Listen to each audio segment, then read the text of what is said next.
Well, hello everyone, and welcome to Toronto Apologetics. My name is Tony Costa, and I will be your host tonight. And we want to let you know that this channel, Toronto Apologetics, is a channel that deals with challenging ideas against Christianity. We deal with various contemporary issues. We deal with questions pertaining to the Christian faith, and we address those particular challenges, and we deal with various topics as well. So first thing we want to do is we want to encourage you to subscribe to the channel, to like and subscribe to the channel. Tonight, we're going to be dealing with Islam, and in particular, we are going to be dealing with the Quran. And so you may have heard from many Muslim apologists that we have only one Quran that has been perfectly preserved since the time of Muhammad. The Quran has never been changed. Unlike your Bibles that have been corrupted, your Bibles that have been changed, and the Bible is unreliable because it has been corrupted by Jews and Christians and so forth. Part of the charge is that Jews and Christians removed references to Muhammad that they believed were in the Bible, and those sources were expunged to hide the true identity of the Prophet of Islam. And so tonight, we're going to be dealing with the question, how many Qurans are there? Is there one Quran, 10 Qurans, 20 Qurans? How many Qurans are there? And so tonight, it gives me great joy and a great pleasure to bring on a dear friend and brother in Christ, Dr. Bernie Power. Welcome, Dr. Power. Thank you. Great to be with you, Tony, and greetings to your audience. Yes, and Dr. Power, if you can maybe share with us, I believe you are a missiologist, and you're also a lecturer at the Melbourne School of Theology. Can you tell us a little bit about Melbourne School of Theology? Yep. Yeah, so we're in Melbourne, in the south of Australia. We were originally called the Bible College of Victoria, and we're here basically training people for ministry. And we have a special department called the Arthur Jeffrey Centre, which focuses on Islam, and I lecture in that. Yes, named after the famous scholar Arthur Jeffrey, who wrote the foreign vocabulary of the Quran and textual materials for the history of the Quran. A very good scholar. Yeah, he was a Melbourne man, so that's why. Right. And the other thing, Dr. Power, is I also understand you're teaching a course on Arabic, the Quranic Arabic. Can you tell our viewers a little bit about that, in case some of them are interested in taking your online course? Sure. So we teach Arabic because we think for people involved in Islamic work, having Arabic is a really big advantage. And start off with assuming zero knowledge. I teach the course myself. We've set it up as an online course, so you'll have videos to watch, worksheets to work through. We've got a computer app, and then weekly Zoom sessions. And the first course, the beginner's one, runs for 12 weeks, starts in mid-February, and then we'll have a second one. We'll go through the second part of the year. It's quite a fun group, and we make a lot of progress. Yes, and I do want to credit you, Bernie, because when I wanted to learn Arabic Quran, you're the one who directed me to various resources on Arabic Quran. So, folks, if you're interested in learning the Quran and learning particularly the Arabic of the Quran, I would highly recommend Dr. Power's course. All of that information is in the description box, so you could go there to register. If you have any questions, you could always contact me, and I'll pass that on to Dr. Power. Dr. Power, you also wrote a book, I believe, on sharing the gospel with Muslims. Yeah, I've written a couple. I've got it here. The latest one's called Storytellers, and it's an approach using telling stories to answer questions that Muslims ask. We lived in 4 countries over 21 years, in Pakistan, Jordan, Oman, and Yemen, and many of the people we dealt with were illiterate, so it was no good giving them a Bible. They couldn't read it, even in their own language. And so I developed a storytelling pattern based on Arab folk tales to answer the questions that Muslims would often ask about why do we believe Jesus is the Son of God? Why do we believe he died? Why don't we follow Muhammad? So I've developed those, and I've put them into a kind of a narrative, telling some of the things that my wife and I faced in our different times overseas, and then how we use the story. So it's a whole lot of stories within a bigger story. Yes, that sounds wonderful, because there's a storyline behind it as well. Can you also? I know you've been engaged in some debates as well. That's how I learned about you. Actually, you had a debate I think it was somewhere in Australia, on this very question that we're asking tonight: how many Qur'ans are there? So you are open to dialogue. You are open to debate with other Muslims, and trying to get to the facts. Yes, yeah, and I think that's an important way. We actually brought Adnan Rashid out from the UK to do some debates with myself and with a colleague, Samuel Green. Yes. Yeah, I think that's a really good way for us to be able to get Christian truth out there, and also to be able to respond to some of the claims of Islam. Yes, yes, and Samuel Green is a dear friend. He's been here in Canada, and we've ministered together. So he's a dear brother in the Lord as well. So, Dr. Power, we're talking tonight about, is there only one Quran? And so I do have a PowerPoint to share with our viewers. Would you like me to bring that up now, and you could start Yes, your yeah, presentation? yeah. So do the one Qur'ans too. Okay. Yeah.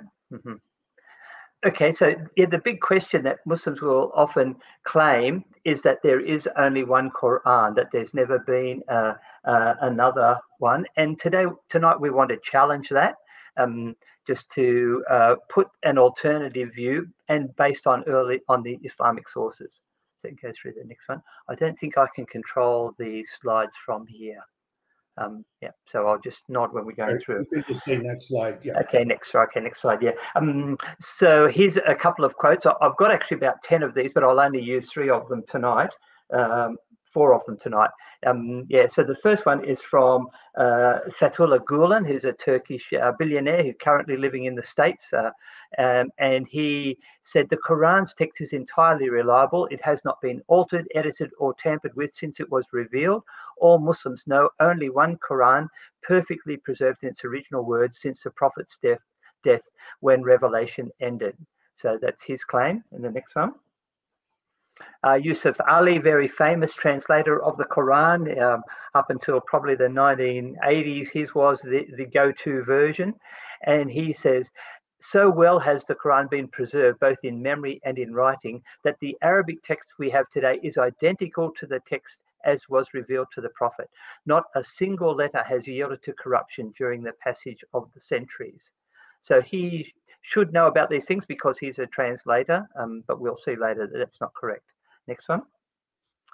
This is Dr. El-Hajj Ajijola, who's an African scholar. He says, the Quran is fully preserved and not a jot or tittle has been changed or left out. So channeling the words of Jesus to talk about the Quran. And then the last one, and this was yours, Tony, in a debate with Shabir Ali. He says, we have a copy of the Quran dating from 790 in the British Museum. That's 1,300 years ago. And we can compare that with what we're reading today, and we find them to be exactly identical. So this is a common claim that Muslims make. And Dr. Costa was right. We do get accosted on the street. We have a street outreach every week where we engage with Muslims, and they'll come up with this claim that the Quran has never been changed. There is only one Quran, whereas your Bible has been changed. It gets changed every year. But there's a big problem with this one. Next slide. The claim that they make is that the verses that were revealed to Muhammad through the angel Gabriel, there was only one undisputed version that came from him. That was then passed on to his followers, who either remembered it or recited it or recorded it. And that has turned in today one universally accepted text that is the same as what Muhammad said. So 1,400 years, absolutely no change is their claim. And there's a problem with this. I call it the, you call it Lego. In Australia, we call it Lego. Lego land technology. What they're trying to do is they're using 7th century Arabic and claiming 21st century accuracy. You could use Lego to build an identical replica of a Saturn V rocket, but there's no way you could get to the moon with it. Its materials just aren't fit for the purposes. It won't complete the processes or products that they're claiming that it can do. And the Quran actually suffers from that, and we'll see why in a few minutes. Next. The first one is that it's got a defective writing system. There's no way with the Quran that you can produce 100% accuracy in transmission from the earliest texts. And the second one is that handwritten manuscripts from the 7th century can't be 100% accurate like printed copies. Muslims were very slow in taking up the printing press. Napoleon brought one over to Egypt in 1800, the very first one in the Muslim world, even though it had been invented by Gutenberg, 3.5 centuries earlier.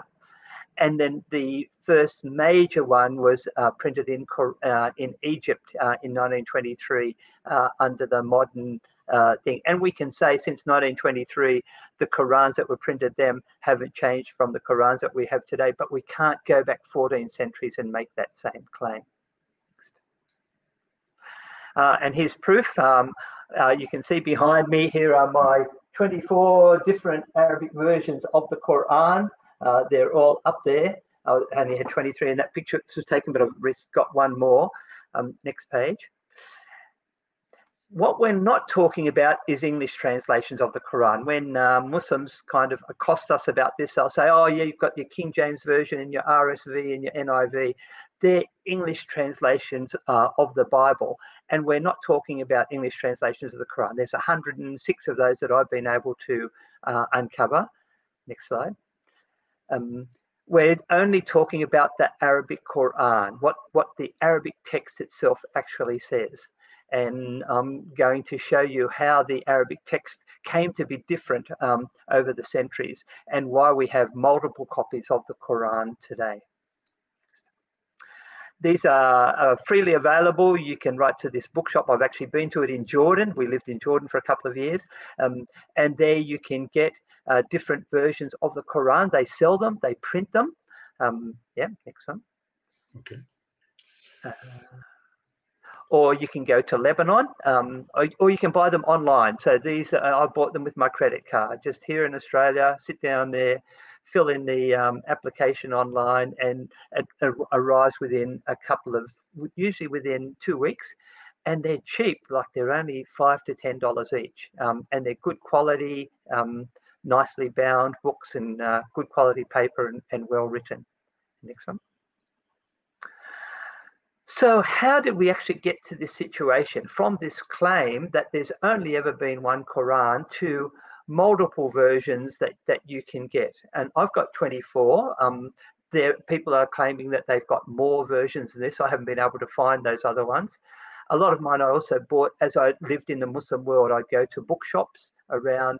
So we went to Israel for a trip and I came back with 6 Arabic Qurans I got from a bookshop in Jerusalem. I bought them in Libya, in Iraq, in Yemen, in Syria and Sudan, Egypt, picking up all these different versions of the Quran. So Dr. Shabir Ali talks about how this actually came to be. I'm going to try and play a video clip from him now. Let's see if this is going to work. I have to drag it up there. Let's see. Did you want me to bring it up? Yeah, if you can bring that up. He said that the Quran has been revealed in 7. Okay, all right. So it's not that Muslim scholars. Is it this one here? Most Muslims read the Quran. We want to stop that one and open up the other one. So yeah.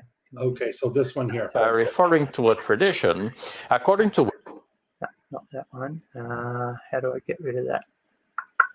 Okay, so these are the only 2 I see. They also got. I want to get clarity. So so you're saying that the point that was made. Stop. No. It should be this one. Okay. Can you see? Oh, yeah, only let me run to at the moment. Well, there's these two here. There's this one here. Prophet Muhammad, on whom be peace, said that the Quran This one. No. And then there's another one from text is. Is that the one? Okay, yeah, that's the one. Yeah, that's the one. Okay. Today, most Muslims read the Quran in a text that is referred to as the Egyptian edition of 1924. That's how scholars refer to it. Most Muslims may not have realized that this is the designation for that manuscript, for that text to Muslims in general. This is just simply the Quran. But this is not the only text of the Quran that is read throughout the world. In North Africa, there is a slightly different text that is based on a slightly different reading, mostly corresponding to what we read in the rest of the world, but with some slight variations that do not affect anything that Muslims believe and do not have any major impact on any Muslim practices. And then, too, in some parts of Africa, there is another reading of the Quran and a matching manuscript that is prevalent. And here, too, we find some slight variations that do not affect Muslim beliefs and do not affect Muslim practices in any significant degree. So how do we make sense of all of this? We want to retrace the history of how these manuscripts became divergent. How is it that we have a variety of readings of the Quran and manuscripts to match, or rather even now printed texts to match? Now, today, in a Muslim college in which imams are being trained to serve the community, an imam, if he specializes in the recitations of the Quran, he may be taught as many as 10 different recitations of the Quran. And these 10 recitations complement each other. They basically, again, have no effect on the beliefs of Muslims, and they do not affect in any significant degree the practices of Muslims.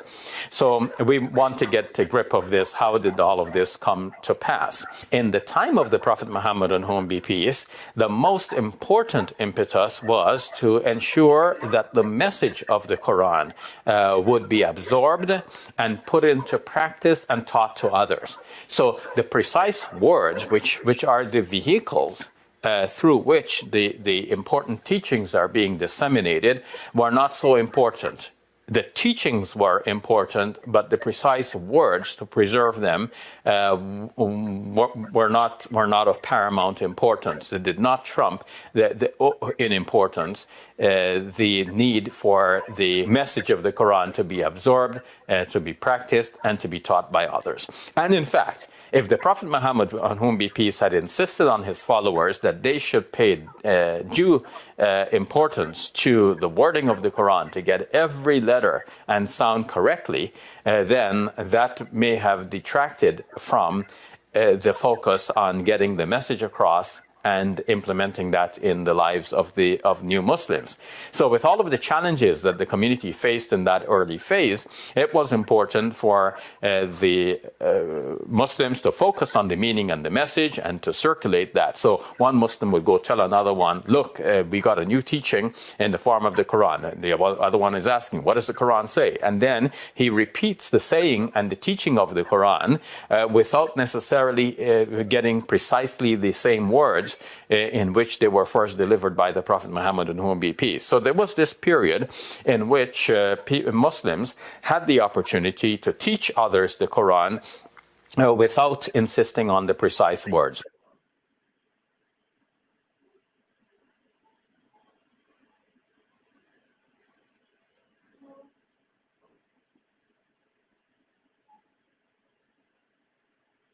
Now, of course, we have to explain how did these variety of readings still manifest. Well, the text in which Uthman, on whom be peace, Uthman, may God be pleased with him, had preserved the Quran was written without vowel points and without dots that distinguish between look-alike letters.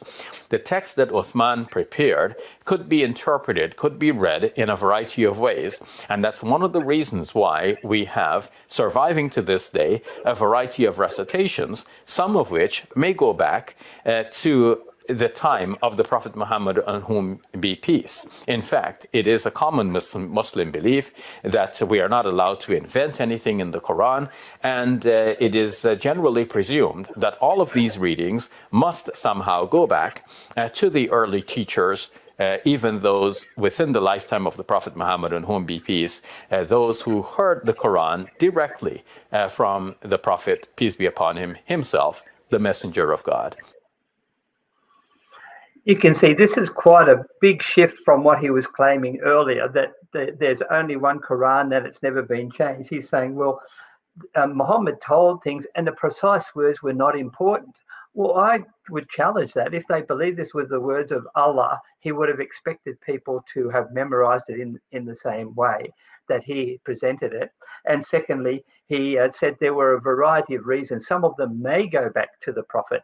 So there's a fair bit of uncertainty that he's now injected into this discussion that wasn't there before. The claim that, you know, only one Quran, never been changed. He's saying, well, there's slight variations.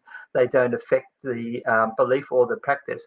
But that's not what the claim of Muslims is. The claim is, there's never been any change. You'll only ever find one Quran. So I think that's important. Do you have a comment on that? Did you notice, Bernie, that when he said that even though there are all these variants within the Quran, which he never used to say. I debated Shabir. The first time I debated him was in 1992, and we've had a series of debates since then.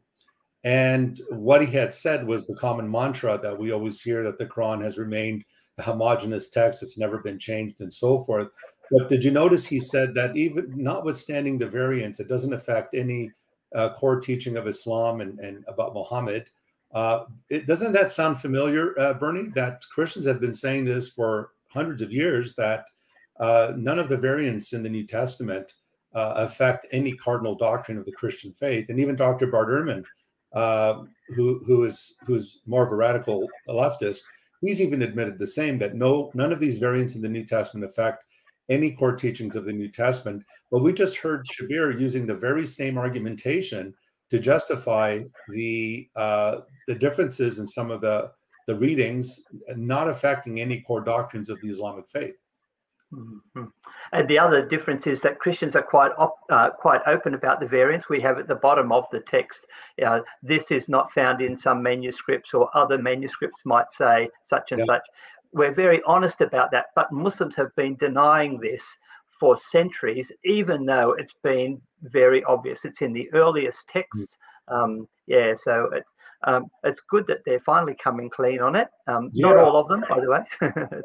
So here I have, I've shown this before, Bernie, but here I have the Greek New Testament. This is the Nessie Allen 28.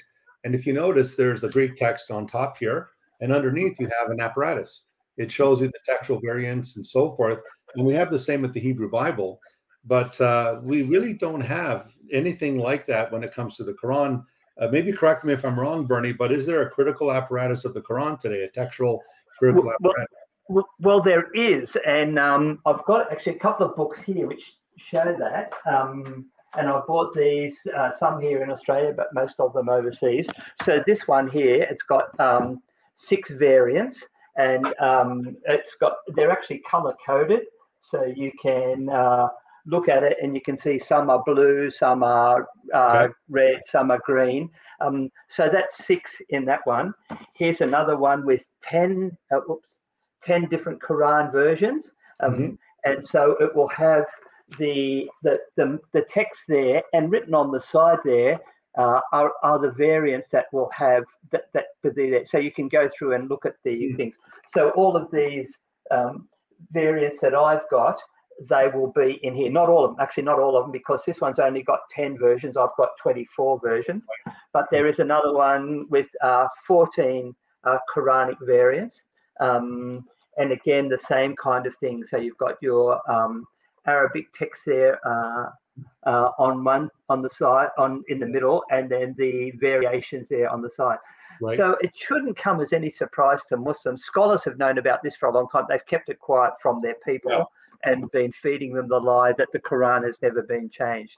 And so poor Muslims, they're just so embarrassed when they find, they've been tricked by their leaders who haven't been honest about this. Right. So we'll continue then with the PowerPoint. Yeah, sure. Next one. So it actually began right from the very beginning, and he mentioned there about under Abu Bakr. So when Muhammad died, by the way, when Muhammad died, there was no written text that he could pass on to his people and say, this is the Quran. He had recited things, and people had memorized them, and as Dr. Shabir Ali would say, they didn't memorize them very correctly.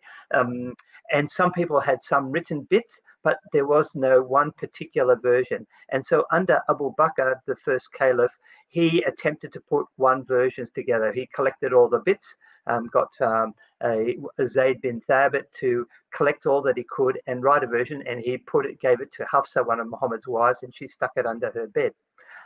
But there were other people who were Muhammad's followers who were collecting and writing them down. And in that little chart on the right, the map on the right-hand side, left-hand side, you can see down in the bottom there's Zayd bin Thabit in Medina, and he puts together a version of the Quran which has got 114 chapters.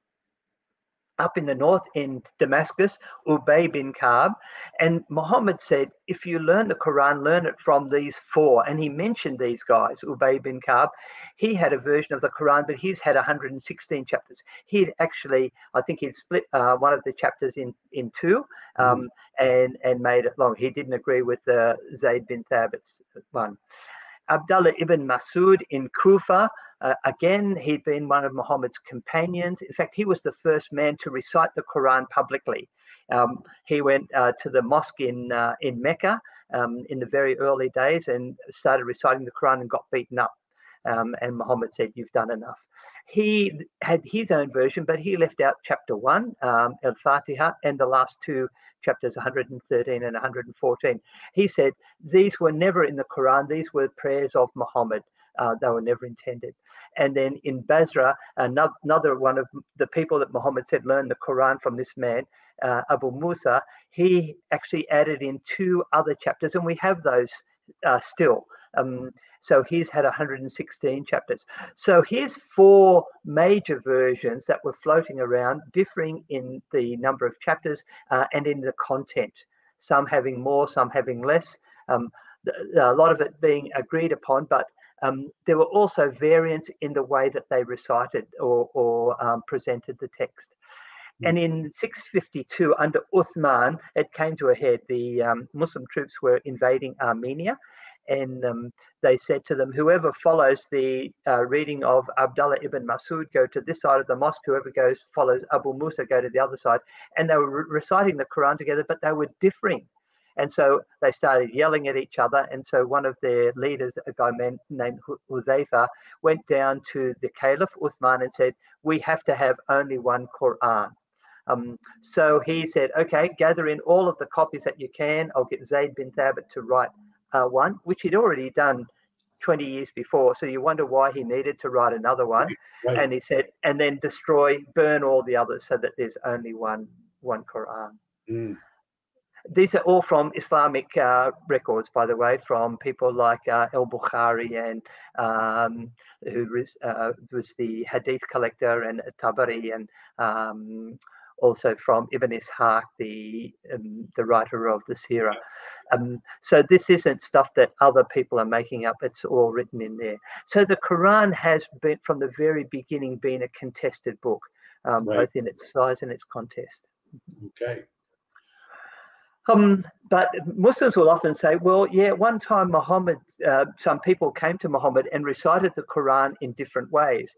And Muhammad said, oh, yes, you're both right, because the Quran was revealed in 7 ahruf. The word in Arabic literally means letters. So you've got a harf when you write the letter, alif, ba, ta, that's a letter. And the plural of that is ahruf. So writing in 7 letters, it's not really quite clear. Dr. Shabir Ali comes up with a different kind of interpretation or some other possible meanings for that. So I'll bring that up. Bernie, Yeah, sure. okay. So let me try to bring this up here. Revealed in 7 ahruf. That's the one, right? Yeah. Yeah, that's it. Okay. Muslim scholars have made sense of this by referring to a tradition according to which the Prophet Muhammad, on whom be peace, said that the Quran has been revealed in 7 ahruf. And I have to come back and explain that term, ahruf. In any case, that tradition says you can recite of any of these, whichever is easy for you. And moreover, that each one of them by itself is complete, and each one serves as a healing. Now, to use comparable language from our Christian friends, we see that sometimes there is the statement, that which is sufficient for your salvation. So it looks like what this tradition is saying is that if you read according to any one of the readings, then this is sufficient for your salvation. And with this in mind, it gives great comfort to the average Muslim knowing that you can read just one of these readings in one text, like, for example, the 1924 Cairo edition of the Quran, and that is sufficient for you as a book of guidance. It is sufficient for you to have salvation, because, again, the various readings do not change anything that Muslims believe and do not affect the practices of Muslims in any significant degree. So it's not like one of these readings is going to tell you that there is only one God, and another reading is going to say, hey, wait a minute, there is another God along with God. No, the central beliefs of Muslims are all unaffected by these variety of readings. But now, the tradition says that the Quran has been revealed in the 7 modes. Now, I said ahruf previously, that's an Arabic word, and the singular is harf, which means letter. So it literally means 7 letters. But this word could also mean edge. The word harf could mean edge. So maybe it means 7 limits. And in fact, Muslim scholars have not been able to define this term with any unanimity. And a wide variety of opinions have been given as to what this term means. What does it mean to say that the Quran has been revealed according to 7 edges or 7 letters? It may mean, according to some scholars, that the Quran has been revealed according to 7 dialects of the Arabic language. So whereas there was today one standard Arabic language, which is called Modern Standard Arabic, the language that is the language of textbooks and newspapers and magazines and news broadcasts and so on, that being an official language, there will be a wide variety of spoken languages in the Arab world. To the extent that sometimes the people of one region cannot understand the people of another region, though each one understands themselves to be speaking the Arabic language. Something like this may have prevailed even within the lifetime of the Prophet Muhammad, on whom be peace. So there were regional dialects of the Arabic language, and it looks like the Prophet Muhammad, peace be upon him, may have permitted his companions in the initial phase to recite the Quran in terms of its meaning, to express that meaning in their familiar terms and their modes of expression according to their dialects. So it's not really clear what it means, and he says Muslim scholars have been unable to define it with any kind of unanimity or even clarity. It's a word, it doesn't make sense in the Arabic language. How can you recite something according to a letter, or even according to an edge or a limit? So he's really kind of struggling to find an explanation for this. One common one is that the different Arab tribes have had different kind of dialects, and you could recite it with your different dialects. So if you're Scottish or American or Canadian or Australian or New Zealand, we speak English in slightly different ways, and that's quite okay. But that doesn't mean that you'll get any changes in meaning. The meaning should always be the same. And as we'll see later on, that these different versions of the Quran that I have do actually have some different meanings in them. Okay. So this is Adnan Rashid. He's giving a different kind of interpretation of this. And as mentioned before, he said, scholars haven't been able to agree. have a listen to what Adnan Rashid says. He's a British scholar. About how the ahruf relate to the qira'at that we. Okay. So let me ask you, I want to get clarity here. So so you're saying that the point that was made was about discussion about how the ahruf relate to the qira'at that we have. Yes. But when it comes not about the text. Yes. The text of the Quran is there from the 1st century. Yeah. We just read it. We read it today. So now, but tell me one thing. When it comes to, because I think this was mentioned, when it comes to the reading Hafs or Warsh, when we read Hafs and Warsh, this is what was given to us by the Prophet ﷺ. You are reading Hafs and Warsh from the same mushaf, from the same text. As I explained, Hafs, Warsh, Qalun, Duri, Ibn Kathir, all of these different styles of readings are based upon exactly that text you see on the screen. Exactly that text you see on the screen.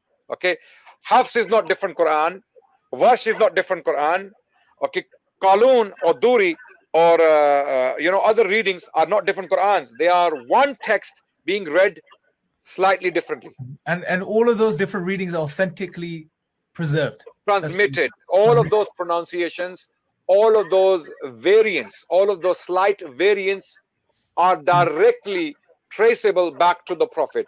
And this is where the scholars have this opinion that they actually originate in the ahruf, those 7 modes. Got you. So these slight variations of readings of the same text of the Quran, which we saw on the screen from the 1st century, originate in those 7 modes. They originate from those 7 modes. This is one of the opinions. Okay, to clarify, this is one of the opinions. And scholars have many other opinions on the nature of ahruf and their relation to the qira'at. Okay, and classical scholars have written books on this. Okay, Al-Jazari, for example. There is a book by Imam Al-Jazari.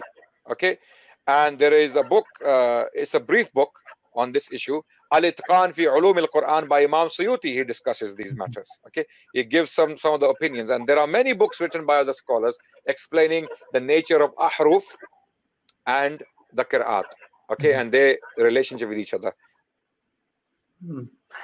That didn't really clarify things at all. He just claims that when we read the Quran, and I've got the 2. So when they talk about this term qira'at, this simply means a reading, and we'll talk about that later, where that term came from. And the versions that I've got here, they're different. He says, you read from the same, and it's exactly the same. It's not the same. He's just misleading us by claiming that they are. And I could give him the Arabic text, and he could read it, and he could read another sentence, and he would say those are different because they are different words. So he hasn't been quite honest. All right, let's go on to the next one. When so we talked before about the different versions. So this one here, the Hafs version, you can see there in the center. This is the most commonly accepted one. It's the one which is promoted by the Saudi Arabs, and they make it freely available. If you write to the Saudi embassy in your capital city, you can get free copies of this. I've accessed hundreds of them to give out to people for purposes of our study. But that was just one of the 24 that I've got here, and he got his version from a man named Asim, and we'll see how that came about. But that was the version that we have today has actually come down through a man called Ibn Mujahid, and there were a couple of variations of that before it came to us. So we don't actually have his version. We've got a version of what someone wrote from what he said. So each one of these ones, these were all his students. They all recorded in slightly different ways, partly because of problems within the Arabic text, we'll look at later, and partly because they had some preferences about what they wanted to see in there. And again, we'll see some of those later on. So these are the 7 texts. So this man, Ibn Mujahid, so he died, I think it was 836. So remember, Muhammad died 632. So we're talking about 200 years after Muhammad. A man is, maybe he died earlier than that. Sorry, later than that. Haven't got his date written down here. But he said, well, there were 7 ahruf, so I'm going to find for you 7 readers. And there were many possible ones that he could have chosen from. Here are the 7 that he chose. So Nafi, Ibn Kathir, Abu Amr, Ibn Amir, Asim, Hamza, and Al-Kisai. We don't have any of those, by the way. All we have, or we don't have most of them, we have is what was copied from them by their students. So Nafi, we have Qalun and Warsh. Warsh would be the number 2 in popularity, and from each of those. And the one that's really important is from Asim, we have this man called Hafs, and this is the one that the Saudis are promoting.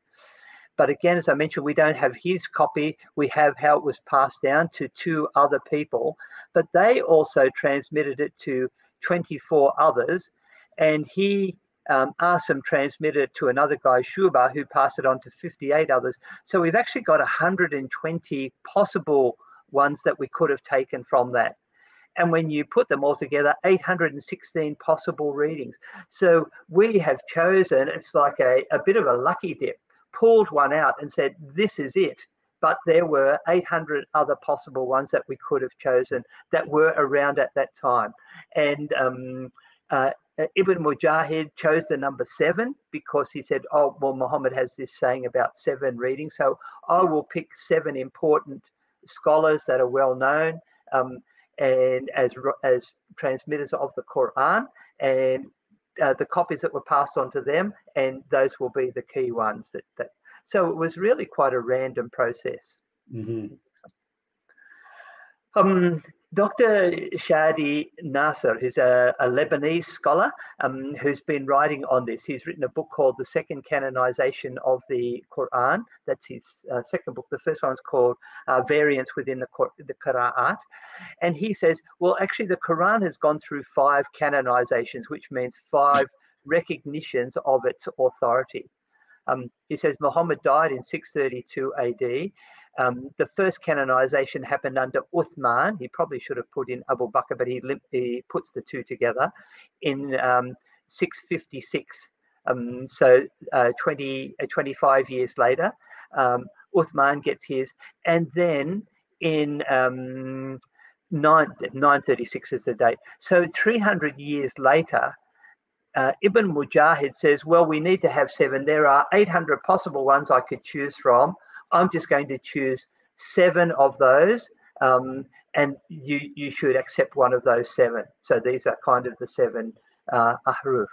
But about 120 years later, these 2 men, Adani and Ashatabi, said, we know that with these 7, there are all these other possibilities. We need to limit those down. So let's just say 2 of the possibilities that came from them, we will accept. So it was down to now 14 readings that you could have, the 7 multiplied by 2, because the 7, for the most part, had disappeared. And then another 300 years later, a man called Jazari said, well, 7 is not actually too few because we know there are a lot more. There are 800 possible ones. Let's make it 10. And from those 10, we can have a couple of options as well. So this is where we get our 24 from. There were actually like 36, I think, that were added to that. So some of them had 3 or 4 transmissions that were accepted. So there were multiple copies that you could choose from, but he said these are the only ones. So this was the 4th canonization. And then in 1923, Al Azhar University said, we will only accept the Hafs version. And we'll see what happened to the other versions later on. So you can see there's been a bit of a process. Some of it was political. Sometimes they included someone, they said, we need someone from Egypt.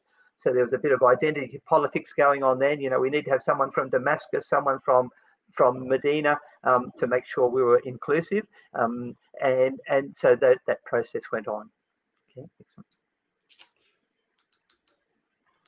Okay. That's probably the end of that one. Yeah, so need to go back to Qira'at and see if you can find, I'll tell you which slide it'll be. Okay.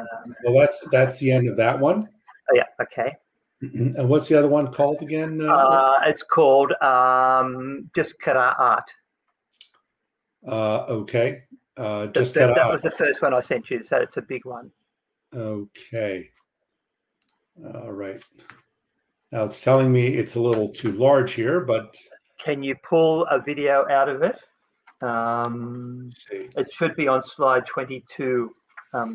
Slide 22, okay. Yeah, there's Dr. Yasser Qadi on why we shouldn't be talking about this. Okay. If you can upload that video. Right. Okay. It's not Kiryat too, it's just Kiryat. Is that correct? Yeah. Yes, yeah, Kiryat, that's right, yeah. Okay. Let me see. Yeah, it's telling me it's too large. Can you even isolate the? Oh, now maybe I can do it from here. Let me see. Okay. Let's see if I can do this one. I want Yasser Qadi on the riwayats. Oh yeah. Okay. I think I can do it here. Okay. There we go. Okay, let's see if that one goes.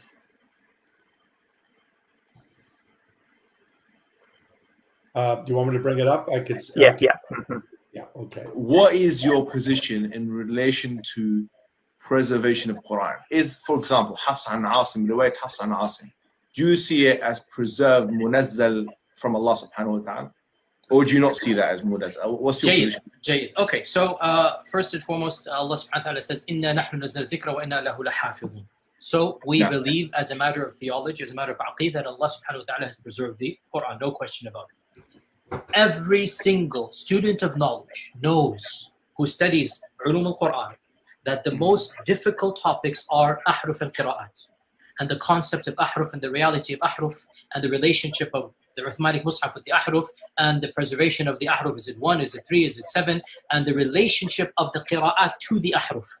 This is a topic that when you're the beginning student of knowledge, you're like, what is all of this going on here? When you go a little bit more, you learn to simply memorize what your teachers say and regurgitate it out, and you don't fully comprehend.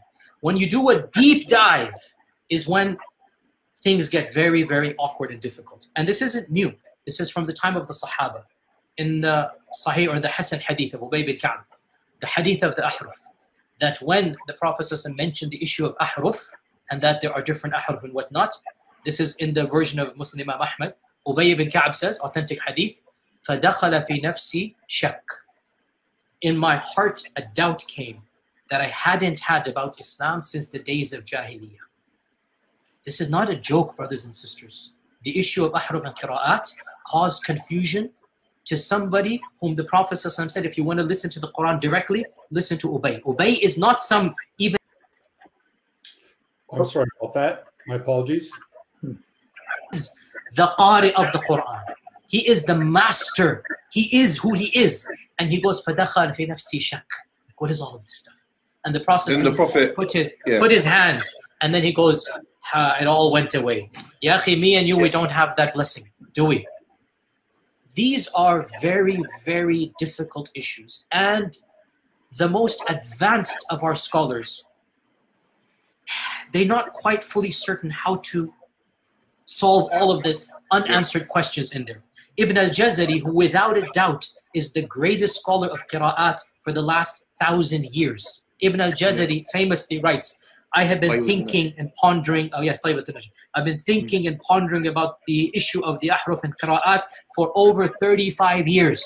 Nayfan wa 30 sana, he said, right?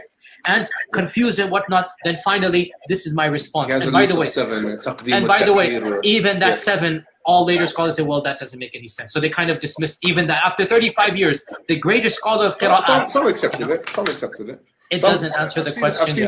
Anyway, I don't want to get into that issue. Okay, fine. Why do I not want to get to that issue? Here's the point. These issues should only be discussed amongst people who know what the qira'at are and who understand some of these questions that are being... And by the way, this is now a well-known open secret amongst many Muslim graduate students and academics around the world. And this is well known.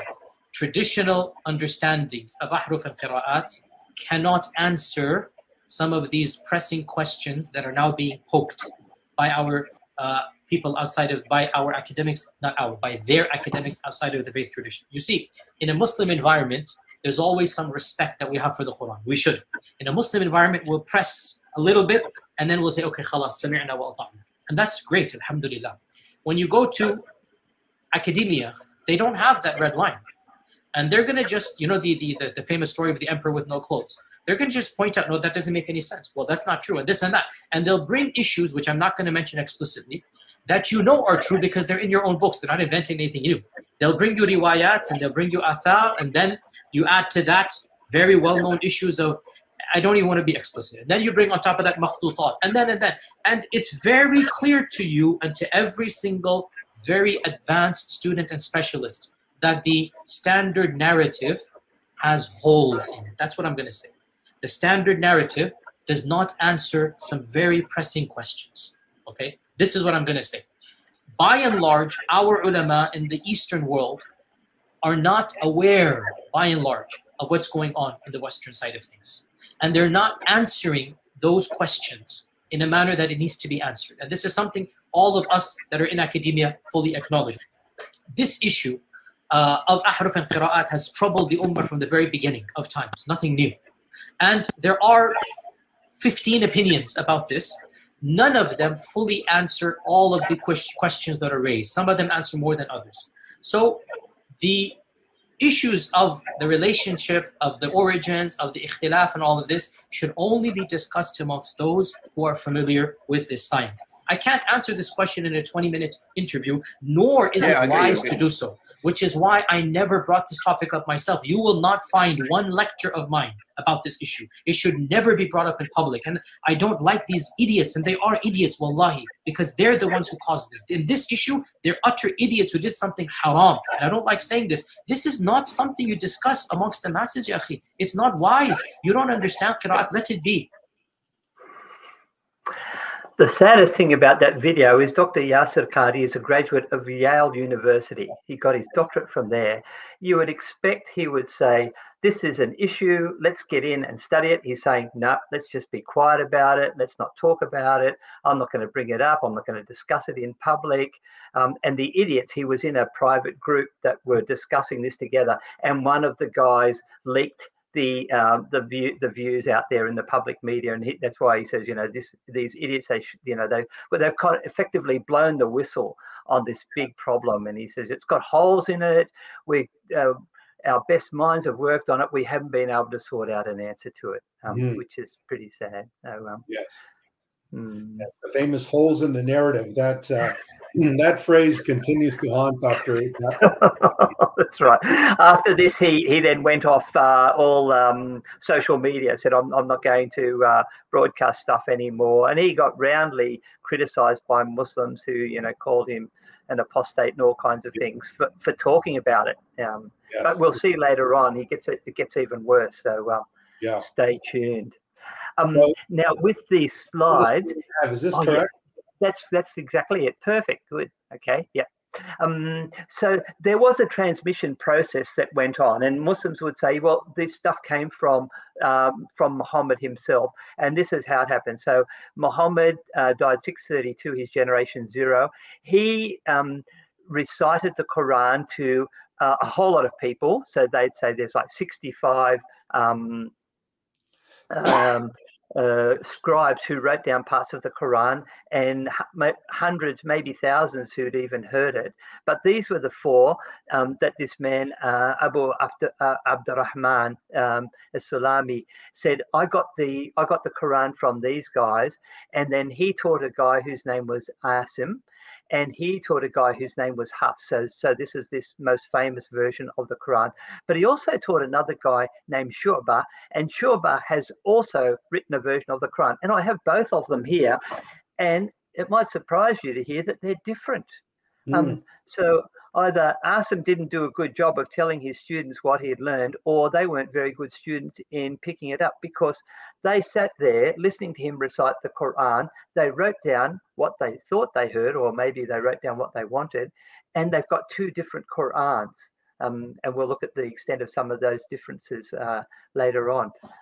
So, you know, this whole idea of, you know, this was a perfect preservation process is just not true. It was happening even at this. This is the first generation of the ones we don't have anything written before this generation 3. So the 7 that were, the reason those 7 were chosen was they were the earliest written copies that are readable of the Quran. Okay. Okay, before going on to the next slide, Dr. Power. So folks, thank you for joining. If you're just joining us, I'm being joined by Dr. Power from the Melbourne School of Theology. We're talking about why there's so many Qurans and so forth. So we're talking a little bit about the history of the composition of the Quran, the textual criticism of the Quran, and so forth. If you have any questions, I noticed some of the questions already in the chat. If you have any questions, just put a capital Q in front of your question. And then when we come to the end, we'll take your questions. So please do leave your questions in the chat. We will get to them. So we'll just move on to the next slide, Dr. Power. All right. Okay. So the other major one that's around is the Warsh version. And again, similar process. He claims that it came from Muhammad, who went to Ubay bin Ka'b. Muhammad said, he said, if you want to learn the Quran, learn it from this guy. He was one of the 4. He taught a couple of other people, Abu Huraira and Ibn Abbas and Abdullah ibn Ayyash. They then passed it on to the next generation of these 4 guys. And then it went to a guy called Nafi. And then the version went to Warsh and Qalun. And again, these were both students of Nafi, and I've got both of their Qurans here, and they're both different. So the same problem. And in that slide we looked at before, these weren't the only 2 students. There were dozens of them, and they all wrote down versions of the Quran, and they were, part of that 816 that Ibn Mujahid had the option to choose from, but he only chose the 7. Right. So there's a bit of a process. The other thing we're not sure about is when it said Nafi says, I learned it from these 5. Were they all together at one time, or did he pick up bits from one and bits from another? How was it actually conveyed, and how did they learn the Quran? They said, we learned it from these 3 guys. How did they actually learn that? So there's a fair bit of mystery in there, which is why Muslims are saying this is a problem that's too big for us to solve. Our greatest minds haven't been able to solve this. Yeah. Okay.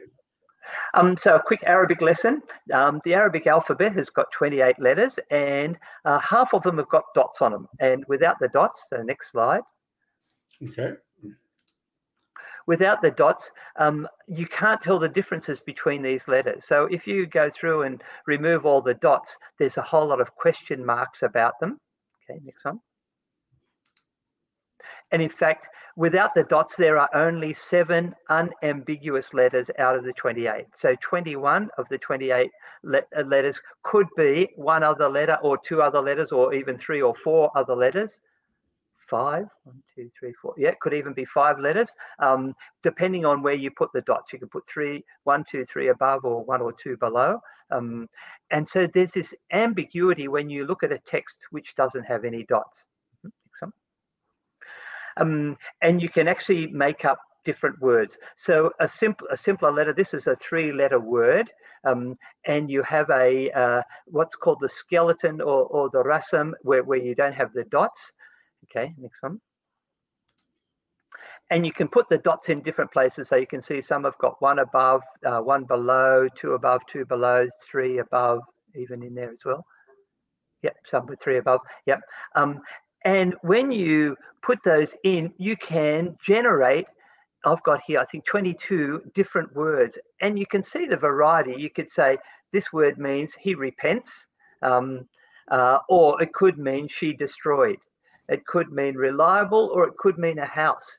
You've really got no idea where they are, depending on where you put the points. Next one. And then you can also add in the vowels. So Arabic, like Hebrew, doesn't normally have the vowels added in. You can add them in, and the Quran does have them in there. But when you put them in different places, again, it changes the meanings of them. So an undotted and unvoweled text is totally ambiguous. In fact, it's unreadable. I give an undotted text to Arab friends and say, we've got a Saudi lady living with us at the moment. I give it, and she says, I can't read that. She said, it's my language. I've got no idea what it says. It could be anything. Okay, next one. So when we look at these differences between the Hafs and the Warsh texts, we can see that there are many differences. And I'll just see if I can pull out where is my Warsh one? Actually, I can just pull out any one. There it is. There's a Warsh one. So what I've done is I've got a whole lot of Arab friends to go through and to collate all of the differences. So each of these coloured tags represents a thing which is a consonantal difference or a long vowel difference which changes the meaning of the words. We haven't bothered about the short vowels because there are too many of them. We're finding an average of they're like 5,000, 6,000 of the short vowels differences. They do change the meaning, but they were just too hard for us to collate. So we went for the consonants and the long vowels, and there were 120 of them that we found, typically between 100 and 150 with all of the different versions. We've gone through, we've done comparisons with every single one of, not that one, with every single one of the versions. So I've got my Arab friends to go through and say, you read the two versions and you mark all those differences and put a tag in there so we can collate them. So we put them all together in a massive big table. Okay, next one. So some we see differences in the number of letters. Some they've got letters that are missing from one that's present in the other, and vice versa. Next one. Okay. Differences in meaning. So when you change the letters, like in English, it changes the meaning. Sometimes it can change to a different noun, or change a singular to a plural, or change a particle like a preposition into a verb. So I've got the example there on number C of slaves is abd, and the word for with is aind. So written exactly the same, you put the dots in different places and you've got the different words there. And there's a whole lot of different ways that you can go on. Next one. I'll run through these relatively quickly. And these were some of them, changing the meanings of nouns from Malik, which is owner, to Malik, which is king. The one, number 5 down there, I've highlighted. The word bushran or bushra is good tidings, and nushra is proclamation. So a different meaning in the two verbs there. And it's only the difference of a dot that changes the meaning. Next one. Can change nouns from singular to plural. One that Dr.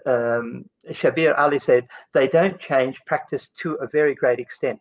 The very top one there, it's about what you have to do if during Ramadan you can't fast, and it says you can feed, and the two versions, the Hafs says maskinin, that means a poor person, or the version says masakina, poor people.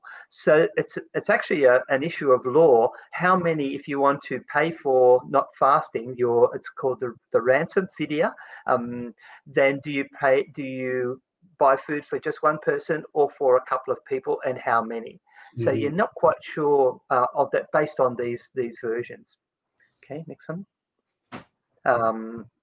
Yeah, so there's that one of slaves and with, by just changing the dot from above to below. Next one. Changing it to a different verb. Let me see. Yeah, in the number 2, the ones that I've highlighted is yakzibuna, means to lie, or yukadzibuna means to disbelieve. Qatala, he fought, or kutila, he was killed. So when you go into battle and you are killed or you fight, your reward is great. So the text isn't clear whether you're going to get a reward only if you die, or you just get a reward for participation. Next one. Changing from active to passive. Number 3, the one that's highlighted, he is led astray. So yudhallu, or he leads astray is yudhillu. So again, just the changes of the vowels will change it, whether he's a person who leads people astray or he gets led astray. Is he an active participant or a victim?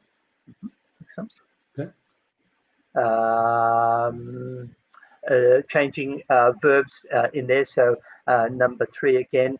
So anjana is he saved us, and anjana is you saved us. Sorry, anjatana, you saved us. So who's doing the saving? Is it somebody else, or is it somebody that he's relating to? Right. These ones changing from first person plural to third person plural. And the reason I've done the circles there is you can see it's not as though there's a consistent pattern that Hafs always does this and Warsh always does this. They're both switching sides constantly.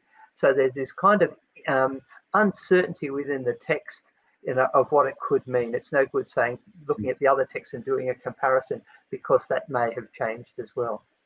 So this is why Muslims have really struggled with this one, changing a verb from second person you to third person they. Yeah, so in number 2 there is, hard to read that, taqulun is you say, and yaqulun they say. Who's the speaker in this? Is it somebody that you're face to face with, or a person who's outside the conversation? Yes. And yet the Quran claims to be mubin, that it's clear. Mubin, exactly, And makes clear. when we look at this, we're thinking it's not as clear as it's made out to be. Yeah, exactly. Yeah. That's, and changing masculine to feminine. So again, it can just be a couple of dots above or a couple of dots below that will flip a verb. So that again changes, you know, who is the actor and who is the person that's being acted upon. Just one little note there on the side. You can see there, the Ruwais version has, so we would protect you. So it's got 3 versions there. It feminine, or she would protect you. It masculine, or he would protect you, or we would protect you. So, and sometimes, actually, I might have picked this one up later. Go on, yeah. Changing from a statement to a command. And so a statement is something about something that's happening now or happened in the past, and a command is something that you want to happen in the future. So big changes there. And then changing of meanings. Yeah, so the one there, yeah, so the highlighted one is a nabi or nabi. The prophet, they're different spellings of the same word. So they've actually added an extra letter in there. Okay. And sometimes the English translation, when you read the one that they've done, the Halali and Khan, they actually quote from the Warsh translation because it makes more sense and it's more consistent. In the Quran, it's often changing person. It might start off with I and then end up with you and or he and we, and you're never quite sure who it's talking about. So sometimes they've standardized it so it makes a little bit more sense. But not based on the Arabic text. You can read the Arabic text and think that's not a proper translation of the English. So that's why it's good to learn Arabic. All right. And sometimes there's grammatical correction. So you'll find one. Here's this one I've got here between which versions? I've got, yeah, the Hafs and the Warsh version. Sometimes they'll have grammatical mistakes. And again, Muslim scholars have been talking about this right from the very beginning. When Uthman received the first copy of the Quran, he read it and he said, it's got some mistakes in it, but the people will correct that with their tongues.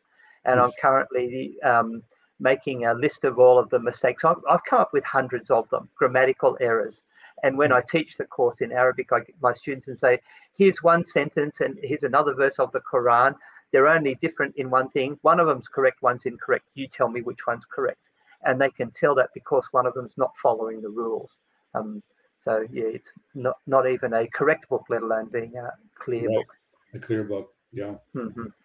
And then the short vowel or the diacritical marking, there were just, I started on the first page, and after 10 pages I gave up. There were just so many of them. So I estimated there were 5,000 of them. The differences, and this is just between 2 versions. If we did the comparison between the whole 24 versions that I've got, it would just blow out massively. There would be thousands or hundreds of thousands of mistakes or variations. Right. Yes, so here I talk about some of the ways in which, there are differences, and so defective spellings, incorrect spellings. These would be, and sometimes, where they've corrected what was incorrect in another version. And just to show you some of the ways it comes out. So the Hafs version, you can see the thing that's circled. It's got 2 dots on the top there, that first letter, which is the one Arabic's written from right to left, and that says takuluna. And then the Warsh version says yakuluna. So one of them says you say, and the other one is that they say. So switching the person. This one, gambling, it's a big sin, so it says kabirun. And in the Aduri version, one of the 24 here, it says kathirun, so it's a lot of sin. This one, it says on no intersection will be accepted, and here they use a masculine verb. So it says yukbalu, and the Ruh version says tukbalu, which is a feminine verb, which is actually more correct because the noun is feminine. And you should always have noun and verb correspondence. So the Hafs version gets it wrong on this one and on many other occasions as well. Another one, it says he will expiate from you from some of your sins. So it's yukafiru, and the Asusi version says we will expiate you from some of your sins. Nukafiru. In the Quran, Allah sometimes refers to himself as he, sometimes as we, sometimes as I, and a couple of occasions is referred to as you. Is also referred to as you. So this could change who the speaker is, who's the one who's expiating people from their sins. Right. Changing from active to passive. Many a prophet fought alongside large bands of men. Many a prophet was killed alongside large bands of men. So one is qatala, and the other one is yuqtila. Qutila. And again, as Yasser Qadi says, this isn't new. So 350 years after Muhammad, this guy, Abi Yaqub Nadim, wrote or listed 7 books that Muslims had written about these discrepancies. So it's not as though it's suddenly, 21st century, we have to deal with this. It's been around for a long time, and they haven't dealt with it.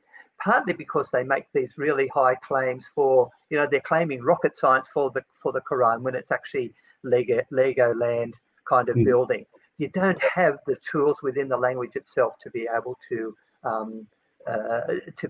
do these things. We saw before that Uthman burned all of the variant versions, which is just a terrible sin.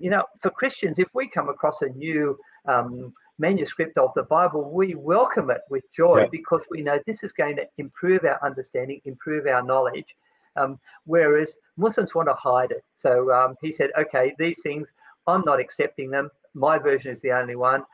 Burn all the others. The Egyptians did the same thing when they canonized the Hafs version in 1924. They gathered all of the other versions, so every one of these other 23 would have been on that boat, and they dropped them into the Nile, which is a pretty sad way to deal with a holy book. But it would have been better to try and work out a way to deal with this.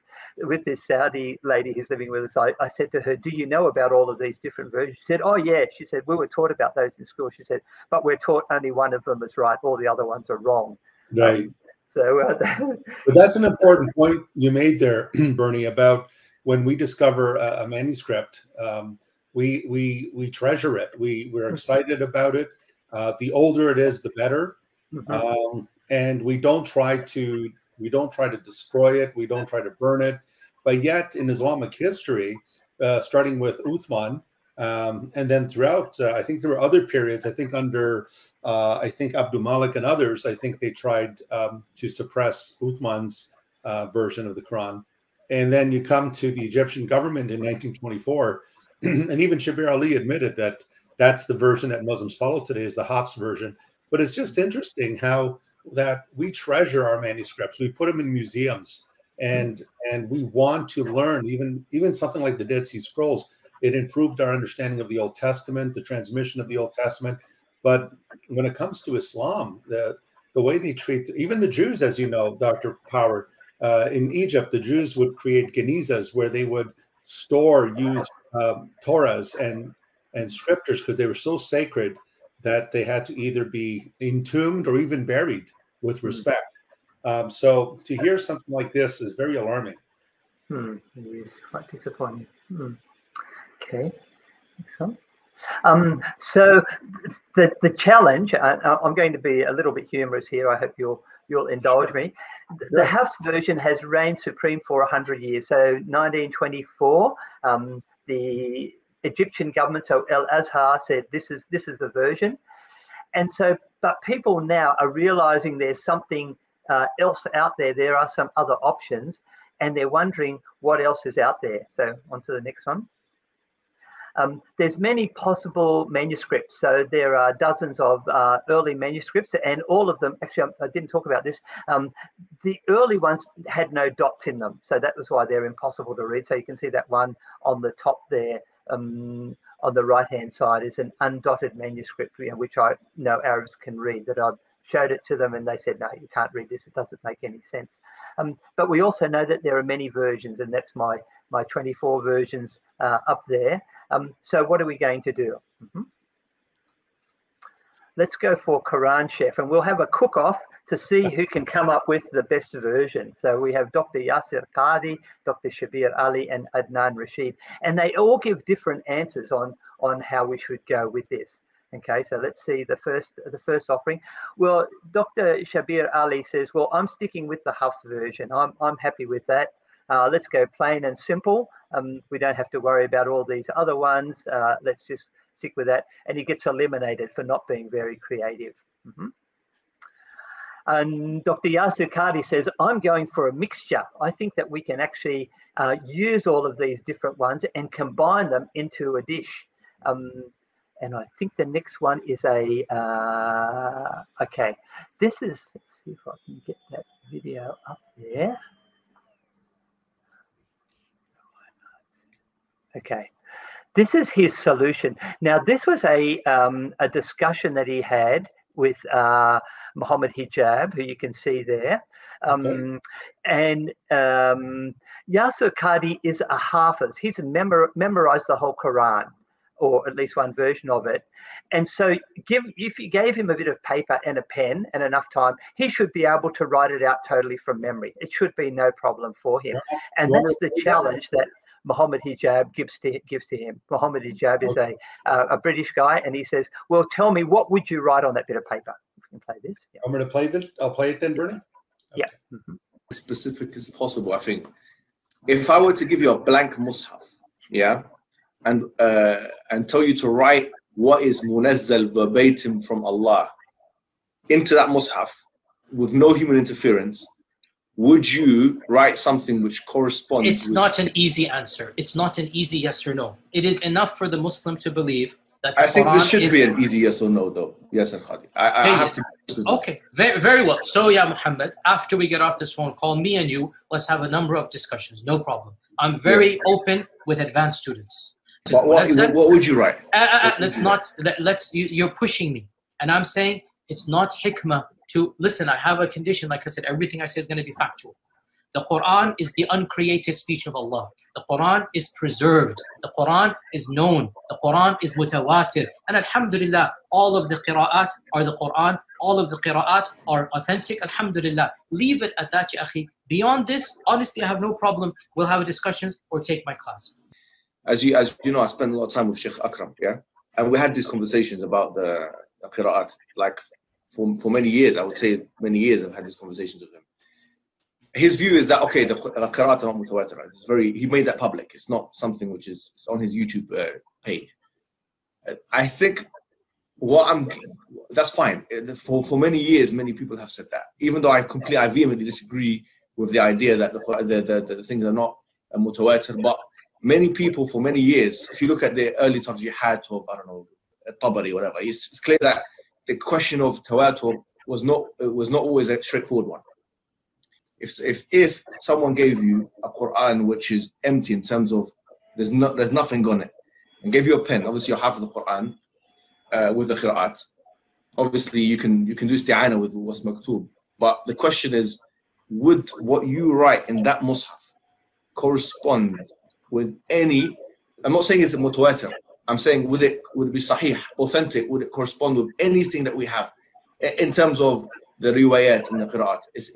If the answer is no, then for all intents and purposes, what you could be portrayed as saying is that you have a view which is not only completely anti-normative, but is beyond the scope of what was written for 1,400 years. So someone will say if it's beyond the scope, no, who's going to bring a new Quran? A'udhu billah. We're going to have the Quran there, but which qira'ah will it be in? It'll be probably a mixture, right? It's not going to be necessarily. Fine.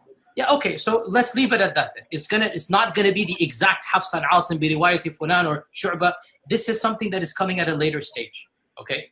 The codification of the qira'at is coming in the 2nd, 3rd century of the Hijrah. But you would have something which you could say is sahih. Fully recognizable by the average Muslim, obviously. There's a problem.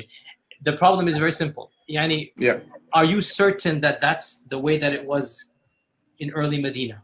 Because just like the codification occurred. But what you would have, let me put it this way, would definitely be something the average Muslim recognizes and understands and will not. And all of it is verbatim from Allah. This is in the hadith, ya akhi. It's exactly هَكَذَا unzil. It's literally what the Prophet said. هَكَذَا unzil. It's literally what he said. And again, this is. It might not be a standard Hafs and Asim. Exactly. Yes. But what you write down will be. Is recognizable, and you believe that everything within that is munazzal min Allah subhanahu wa ta'ala. 100% as Allah is my witness. 100%. That is the belief. Yes.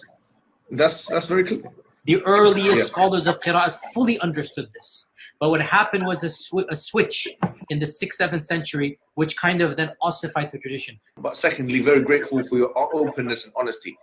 And I feel like the thamarat that have come from this is going to be something of benefit for so many people. Allah subhanahu wa ta'ala has made this religion very, very vast. From the very beginning, the Sahaba had multiple understandings and interpretations. It's not just about fiqh. Well, he was a bit prophetic there. This will have great benefit for a lot of people, but it wasn't actually the people that he thought. So if you look at stuff by J. Smith or Al-Fadi or David Wood, they've had benefited greatly from this.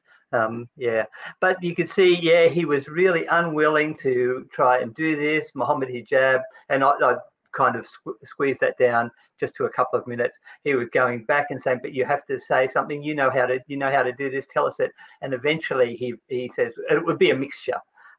So if you show me the next slide. Okay. He says, well, the one true Quran would be a mixture of all of those different versions that we have. So the 24 versions that I've had. Now, the problem with this is that doesn't exist anywhere on the world. In the world, all we've got is the versions that we've got. We don't actually have that one true Quran. So it's a kind of a mental fiction. He's created this. He said, I could write something. I would pull a bit out of here and a bit out of there and a bit out of there. And you would recognize it because you know it from these different versions. But it wouldn't be anything like it. So it would be a man-made version. And the claim of Muslims is that the Quran is an exact copy of the version that is in heaven, the Al-Lawh al-Mahfuz, the preserved tablet.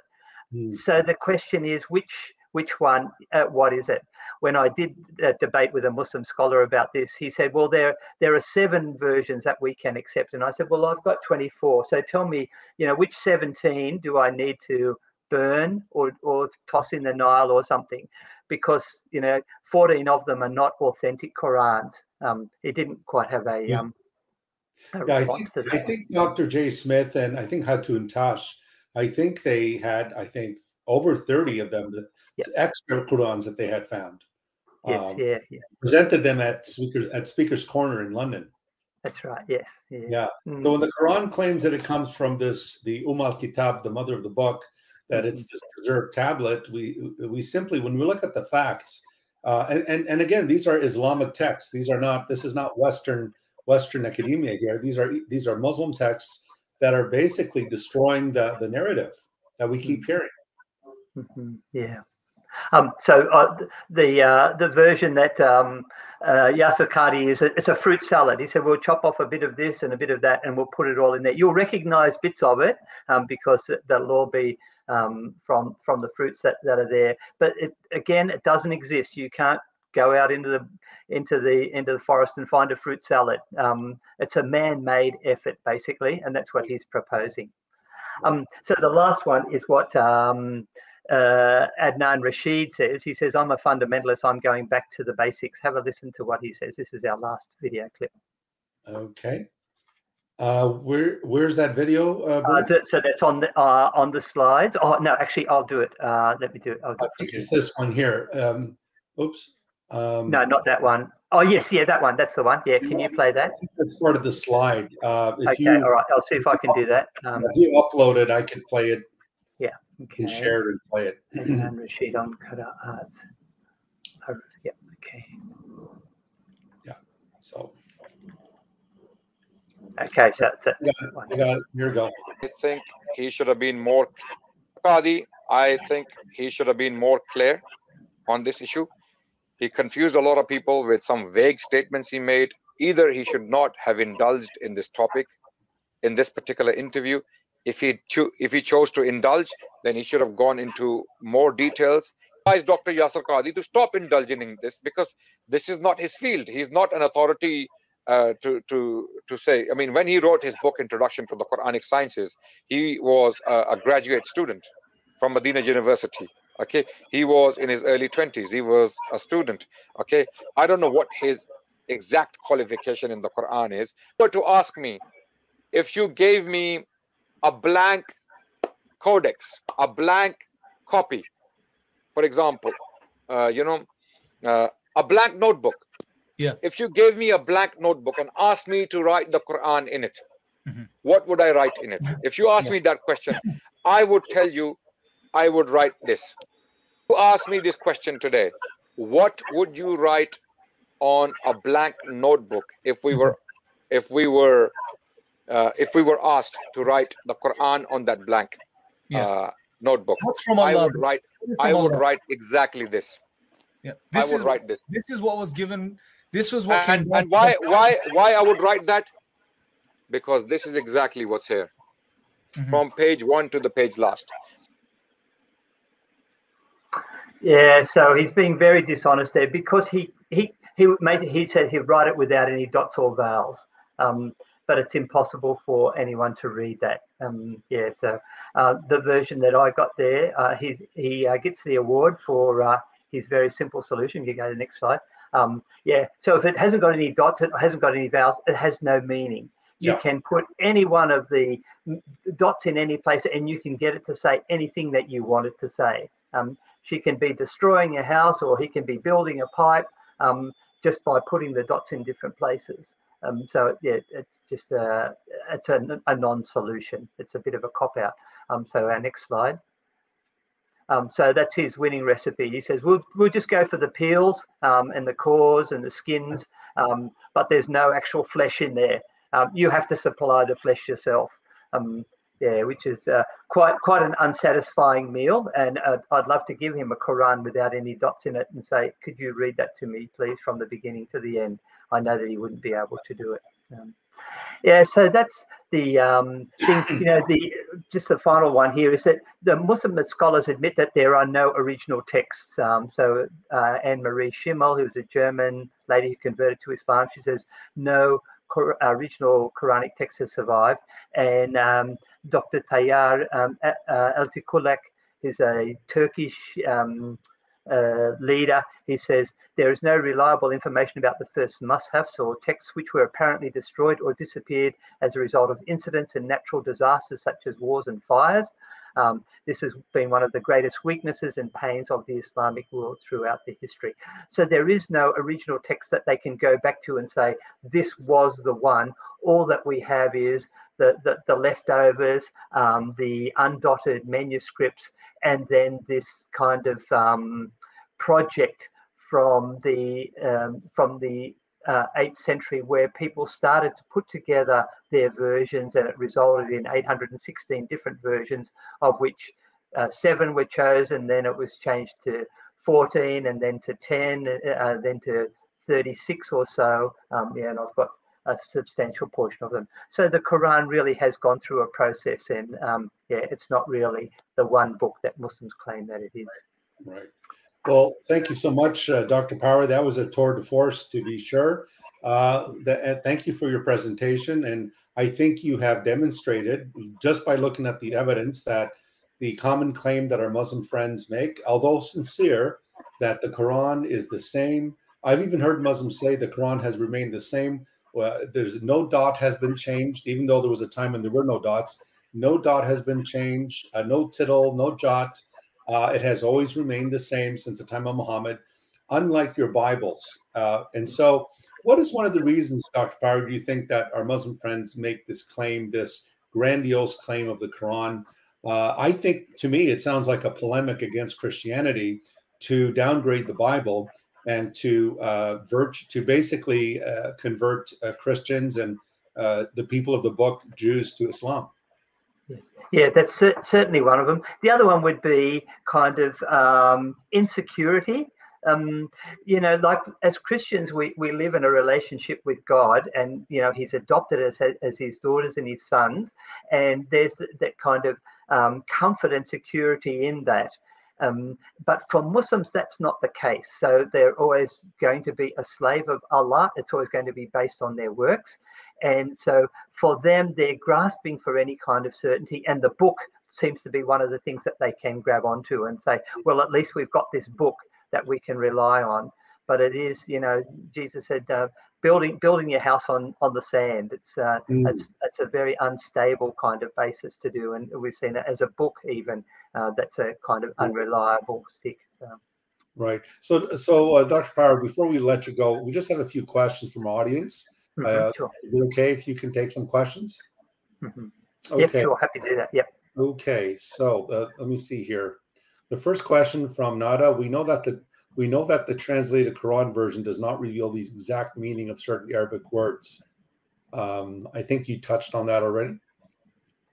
Yes. Yeah, exactly. And like each of the different translations, Arabic is a very poetic language. And again, talking with this Saudi lady who's living with us, I'd say to her, do you know this word? She'll say, yeah, it could mean this or it could mean that. She said, but most people wouldn't know that word anyway. But it's quite a common one within the Quran. I teach it to my students. So it's a difficult language to translate. It's a Semitic language, so the structures are quite different from English, and it's and meant to be poetry. And often they love it more for the music of its recitation than actually understanding the content of it. Right. Question here from Ionin. How then? I think Abdul's he means Muslims keep saying we have Quran from Muhammad's days, if it's just 1924 collections. So I think he's referring to the Hafs. To the Hafs version, yeah, exactly. And again, like most Muslims are totally unaware of this, so it's a real shock to them. On our street outreach, I took a copy of the Hafs and the Warsh version, and one of the guys was a Hafiz, and I said, "Oh, great, can you read this verse to me?" And I got him to read the Hafs version, and then I showed him the Warsh. And I said, "Read that to me," and he said, "No, this is wrong." And I said, "Well, it's a Quran," and he said, "Oh, I think you printed this one yourself." Why would I bother to do that? I've been really busy printing all of these off. Yeah. And it's really, and again, it's this sign of insecurity that, feeling that they need to have some kind of certainty, and the rest of their religion's not giving that. Yeah.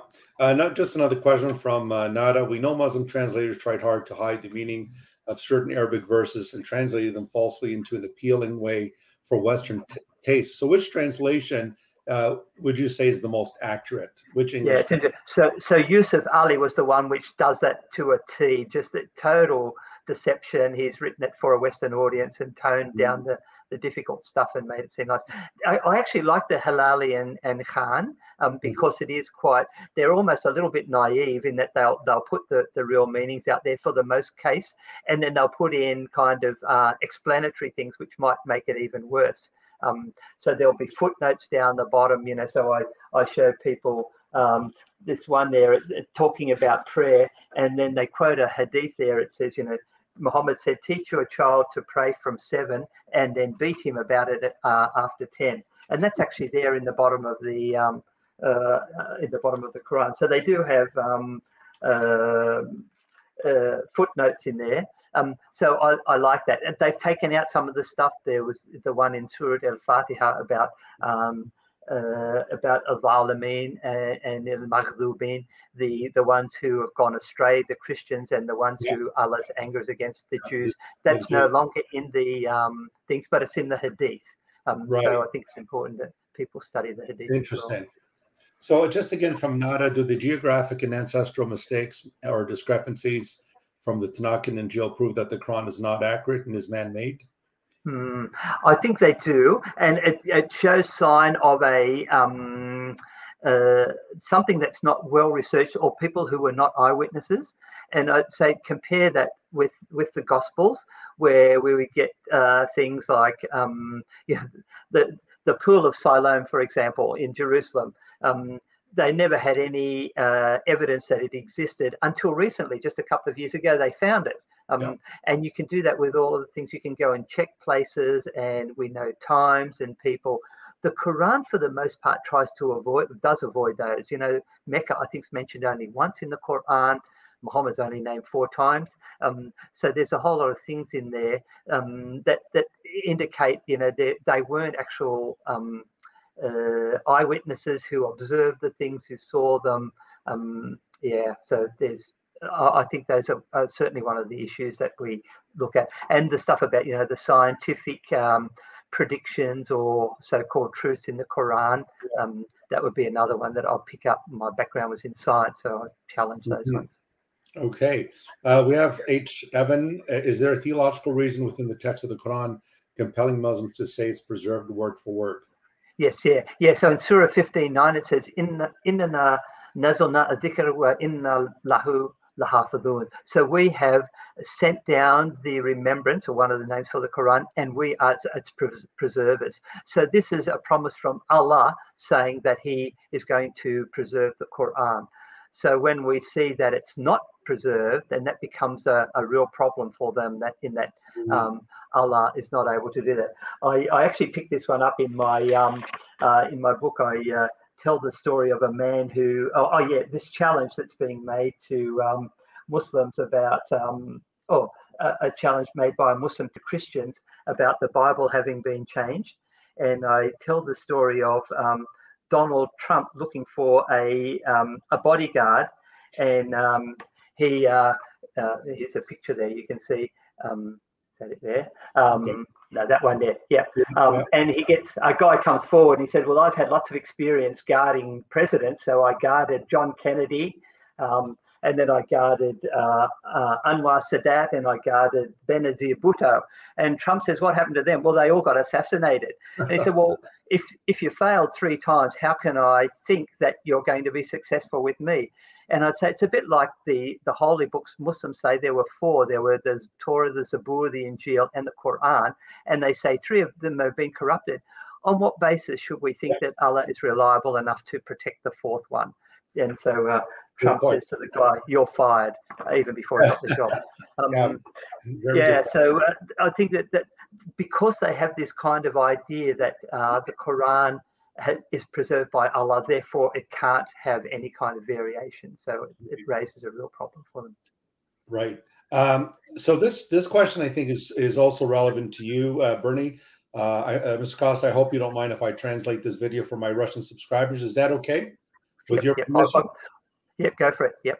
Excellent. Okay, so there you go, Alan. You've got your answer. Okay, I think that we are I think we are pretty much done here. There's only one more question, Bernie, and then we'll be done. It's by Alan Martell. There are so many stories in Quran copied from the Bible, Talmud, and apocryphal writings. How could Muslims claim that it was sent from Allah? How do they explain clear plagiarism? Yeah, so the standard response is that Christians and Muslims and Jews worship the same God, and so he puts in the the bits that he needs. But we know that some of them are quite clearly they're apocryphal stories. Or they've come out of the Talmud, as he mentions there. So to us, that's pretty clear plagiarism. But for them, they would say, well, firstly, that Allah can do whatever he wants. He can take anything from any source. And all of these are part of his revelation or the way that he's worked in the world anyway. So that's not a problem for them. I've always found it somewhat humorous in Surah 25, where the unbelievers, the kafir, say to Muhammad, we've heard all these stories before. They're just ancient tales. We've heard them before. And the Quran actually says, no, these are actually sent down from Allah. In other words, the Quran itself denies the charge that these stories pre-existed, that it was actually sent down. It was revealed from Allah. So I always found it humorous that the kafir were actually correct there, that these stories are clearly pre-Islamic. The Talmud, the Christian apocryphal Gospels, and so forth. But Dr. Power, I just want to thank you so much for joining us. This was a superb presentation. I think that if people review the video, they'll catch the gist of what you're saying about the differences, the different readings, and the different versions of the Quran. So I think that we need to tell our Muslim friends in love, we love them for the sake of Christ. We tell our Muslim friends in love that the evidence just does not bear out the claim that the Quran is this homogeneous, perfect, preserved text, that the evidence shows otherwise, and that the Quran suffered textual transmission just like every other text suffers textual corruption and transmission. So we've been honest about our Bible. We've been honest about the variants. So I think it's time our Muslim friends become honest as well about the variants in their holy book. Amen. So, folks, I just want to thank you for joining us tonight. Thank you for giving up your time. And I pray that this session has been a blessing to you. There's a lot of information packed into this video. Please review it again. These are things you should be sharing with your Muslim friends as you share the gospel with them. So thanks again. Thank you again, Dr. Power, for giving us your time all the way in Australia, joining us. So hope to have you again sometime in the near future. If you are, all right. Okay. All right, God bless you all. Bye-bye. Have a good night. And until next time, the Lord bless you and keep you. May he make his face shine upon you and give you his shalom, his peace. Bye for now.